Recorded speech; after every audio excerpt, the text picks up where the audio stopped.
والعاقبۃ للمتقین والصلاة والسلام علی اشرف الانبیاء والمرسلین وعلی آلہ واصحابہ اجمعین، اما بعد فاعوذ باللہ من الشیطان اللعین الرجیم، بسم اللہ الرحمن الرحیم۔ قال اللہ تعالی فی الکلام المجید، انما یرید اللہ لیذھب عنکم الرجس اہل البیت ویطہرکم تطہیرا۔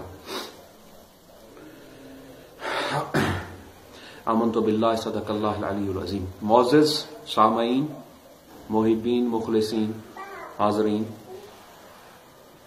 عوام اہل سنت، السلام علیکم ورحمۃ اللہ وبرکاتہ۔ یہ 5 دن سے جو ہم نے دروس کا سلسلہ شروع کیا ہے، آج 6واں دن ہے غالباً، تو اس میں ہم نے شریعت، طریقت اور حضور انور صلی اللہ علیہ وسلم کا شان، صحابہ کے شان، ازواج مطہرات کے شان کے متعلق اور لطائف اور سلوک نقش بندیہ کے متعلق، تصور شیخ کے متعلق مختلف موضوعات کو ڈسکس کیا۔ آج کے اس 6 درس میں جو ہم مختلف موضوعات کو لیں گے اور ان کو ڈسکس کریں گے، سب سے پہلے میں نے اللہ کے پاک کلام سے، قرآن مجید سے ایک آیت بینہ کی تلاوت کا شرف حاصل کیا، اس کا ترجمہ اور تشریح آپ کو پیش کرتے ہیں اللہ تعالیٰ کی مدد اور اعانت سے۔ اللہ تعالیٰ قرآن مجید میں فرماتا ہے، انما یرید اللہ لیذھب عنکم الرجس اہل البیت ویطہرکم تطہیرا۔ اس آیت بینہ میں اللہ تعالیٰ حضور انور صلی اللہ علیہ وسلم کے اہل بیت اطہار، آپ کی اولاد پاک کے بارے میں اور آپ کی ازواج مطہرات کے بارے میں فرماتا ہے۔ اللہ تعالیٰ فرماتا ہے کہ اللہ تعالیٰ یہ میرے محبوب، اللہ تعالیٰ یہ ارادہ رکھتا ہے، انما یرید ارادہ، انما یرید اللہ، میرے محبوب اللہ تعالیٰ یہ ارادہ رکھتا ہے، انما لیذھب عنکم الرجس اہل البیت، کہ آپ کے اہل بیت اطہار سے رجس کو، پلیدی کو، ناپاکی کو دور کر کے، لیذھب عنکم الرجس اہل البیت ویطہرکم تطہیرا، ان کو بالکل پاک کر دے، ان کو طاہر کر دے، ان کو مصفا کر دے، ان کو ہر قسم کی کدورتوں، کثافتوں سے ان کے دل کو، ان کے ظاہر کو، ان کے باطن کو اللہ تبارک و تعالیٰ پاک کر دے۔ تو یہ اس آیت کریمہ میں حضور انور صلی اللہ علیہ وسلم کے سارے اہل بیت آ جاتے ہیں۔ سب سے پہلے تو آپ کی اولاد مبارک ہے، جو حضور اماں مخدومہ کائنات، اماں فاطمۃ الزہراء رضی اللہ تعالی عنہ کے بطن اطہر سے جن کو جب ہوئے، یعنی حضرات حسنین کریمین اور اہل بیت اطہار، وہ سب اس آیت کریمہ میں، جنہیں ہم پنجتن کا کہتے ہیں، وہ آ جاتے ہیں۔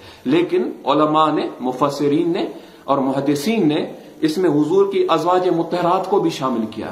وہ فرماتے ہیں جب یہ آیت نازل ہوئی، ام المومنین رسول اللہ صلی اللہ علیہ وسلم کی لاڈلی زوجہ، لاڈلی بیوی ام المومنین سیدہ ام سلمہ رضی اللہ تعالی عنہا روایت بیان فرماتی ہیں، جن کا مزار جنت المعلا میں ہے۔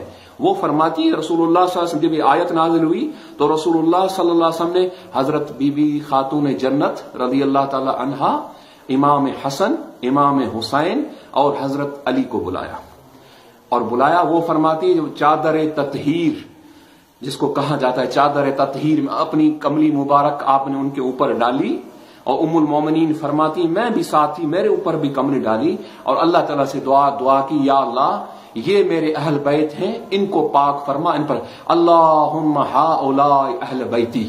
رسول اللہ صلی اللہ علیہ وسلم نے یہ دعا، یہ ام المومنین بی بی ام سلمہ فرماتی ہیں۔ تو اس میں خصوصیت کے ساتھ تو آ گئے اہل بیت اطہار، یعنی پنجتن، لیکن اس میں اہل بیت میں رسول اللہ صلی اللہ علیہ وسلم کی تمام ازواج مطہرات اہل بیت میں آ گئے، رسول اللہ کے ابوین یعنی والدین وہ بھی اہل بیت میں آ گئے، اور رسول اللہ صلی اللہ علیہ وسلم کے جو قریبی رشتہ دار، یعنی حضور سیدنا صدیق اکبر رضی اللہ تعالیٰ جو رسول اللہ کے سسر تھے، ہمارے جد کریم اور ہمارے دادا حضور سیدنا فاروق اعظم رضی اللہ تعالیٰ عنہ، اور حضور کے لاڈلے داماد ذی نورین حضور سیدنا عثمان ابن عفان رضی اللہ تعالیٰ جن کو حضور نے اپنی 2 بیٹیاں عطا فرمائے. حضرت مولا مشکل کشا کرم اللہ وجہ الکریم کو بی بی فاطمہ الزہرا عطا فرمائی. حضرت عثمان ذی نورین کو 2 بیٹیاں اپنی عطا فرمائی. اور آپ کا ارشاد ہے، ہم اس بات پر زور نہیں دیتے، ہم حضرت مولا مشکل کشا کو داماد رسول بتاتے. مولا مشکل کشا کی بہت بڑی شان ہے، وہ ام المومنین اما خاتون جنت کی بہت بڑا مقام ہے، جنتی عورتوں کی سردار ہیں. اور یہ خواتین کے اوپر جو چادر ہے یہ حیا والی، یہ اما خاتون جنت کی چادر ہے، جو خواتین کے اندر حیا پایا جاتا ہے، شرم پائی جاتی ہے. آج ہماری بیٹیوں نے وہ چادر اتار دی ہے اور انگریزی کلچر میں بہہ گئی ہیں، اور والدین نے اور ان کے جو ہیں متعلقین ہیں، شوہر ہیں، انہوں نے اس پر کوئی توجہ نہیں دی اور انگریزوں کی پیروی کرتے کرتے اور اس موجودہ معاشرے میں وہ ختم ہو گیا، حیا ختم ہو گیا، پردہ ختم ہو گئی، شرم ختم ہو گئی. اس لیے ایسی باتیں ہم سنتے ہیں بیٹیوں کی کہ بس کیا کہیں، وہ لفظ نہیں ہے. اللہ تعالی ہماری قوم کی بیٹیوں کو ہدایت دے. ام المومنین اما سیدہ خاتون جنت رضی اللہ تعالیٰ عنہ اور ام المومنین عفیفہ طیبہ طاہرہ اما عائشہ صدیقہ رضی اللہ تعالیٰ عنہ کے نقش قدم پر چلائے. تو اما خاتون جنت کا بہت بڑا شان، بہت بڑا مقام. تو میں ڈسکس کر رہا تھا، حضرت سیدنا عثمان ابن عفان کو رسول اللہ نے 2 بیٹیاں عطا کی، اس لیے انہیں ذی نورین کہا جاتا ہے. میں نے ایک دیوبندی مولوی تھا، اس کو میں نے کہا نور کے منکر ہو، کہتے ہو رسول اللہ صلی اللہ علیہ وسلم نور نہیں؟ تو اس نے کہا جی رسول اللہ صلی اللہ علیہ وسلم بشر ہیں، ہم بشر مانتے ہیں. میں نے کہا اللہ تبارک و تعالیٰ تو فرماتے ہیں میرے محبوب نور ہیں، نور سے پیدا ہوئے. ہمارا یہ اہل سنت کا عقیدہ کہ رسول اللہ صلی اللہ علیہ وسلم اللہ کے نور سے پیدا ہوئے اور بشری لباس میں اس دنیا میں تشریف فرما ہوئے، یعنی نور بھی ہیں اور بشر بھی ہیں. دیوبندی اور اہل حدیث وغیرہ رسول اللہ صلی اللہ علیہ وسلم کو بشر مانتے ہیں. تو میں نے اس کو کہا ٹھیک ہے، لیکن آپ اپنے مدارس کے اکثر نام ہم نے دیکھیں صحابہ کے ناموں پر رکھتے ہو. ایک مدرسے کا ہمارے اسی علاقے کے اندر ایک مدرسہ آپ کا، اس کا نام ہے جامع سیدنا عثمان ذی نورین رضی اللہ تعالی عنہ. میں نے کہا پھر حضرت سیدنا عثمان ابن عفان کو ذی نورین کیوں کہا، یعنی 2 نوروں والا؟ جب رسول اللہ صلی اللہ علیہ وسلم کی اولاد پاک نور ہے تو رسول اللہ صلی اللہ علیہ وسلم تم اس لیے تو آپ نے ذی نورین لکھا نا. تو اعلیٰ حضرت رحمت اللہ علیہ فرماتے ہیں تیری نسل پاک میں ہے بچہ بچہ نور کا، تو ہے عین نور تیرا سب گھرانہ نور کا. تو وہ لاجواب ہو گیا. میں نے کہا پھر ہٹا دو نا، مٹا دو نا، ذی نورین مٹا دو، حضرت عثمان کے نام سے لکھو سیدنا عثمان ابن عفان. جبل نور پر چڑھتے ہو جو جس میں غار حرا ہے، رسول اللہ صلی اللہ علیہ وسلم پر وحی کا نزول ہوا، رسول اللہ صلی اللہ علیہ وسلم اس پر خلوت میں عبادت کرتے تھے. میں آپ کو یہ بتاؤں رسول اللہ سے مراقبے کی میں نے ڈسکس کی، مراقبے کے متعلق رسول اللہ صلی اللہ علیہ وسلم کیا کرتے، کون سے اذکار پڑھتے، کیا عبادت کرتے. اس میں جو زیادہ سے زیادہ رسول اللہ صلی اللہ علیہ وسلم نے جبل نور یعنی غار حرا پر جو خلوت میں اللہ تعالیٰ کی عبادت کی، جس پر آپ کو جب وحی سے سرفراز کیا، اس میں رسول اللہ نے سب سے زیادہ مراقبہ کیا.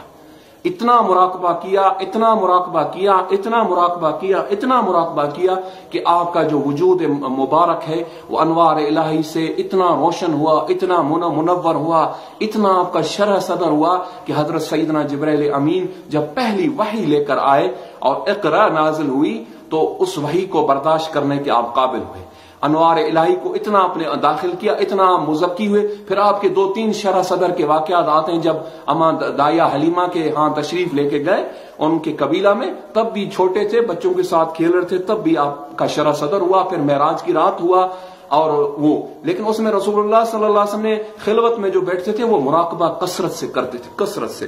اور مراقبے کی بہت بڑی فضیلت ہے. میں اکثر کہتا ہوں نفلی عبادت سے ثواب ملتا ہے، درجہ ملتا ہے، مراقبے سے اللہ ملتا ہے.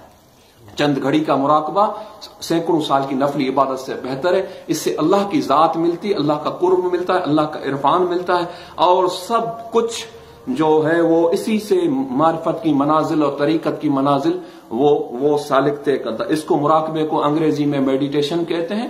اور انگریزوں نے تو باقاعدہ آج کل یورپ میں، امریکہ میں جو خاص طور پر جو سائیکیٹری پیشنٹ ہیں، جو جن کو نفسیات کے مسائل ہیں، ان کے لیے باقاعدہ طور پر یورپ میں، امریکہ میں انہوں نے مراقبہ سینٹر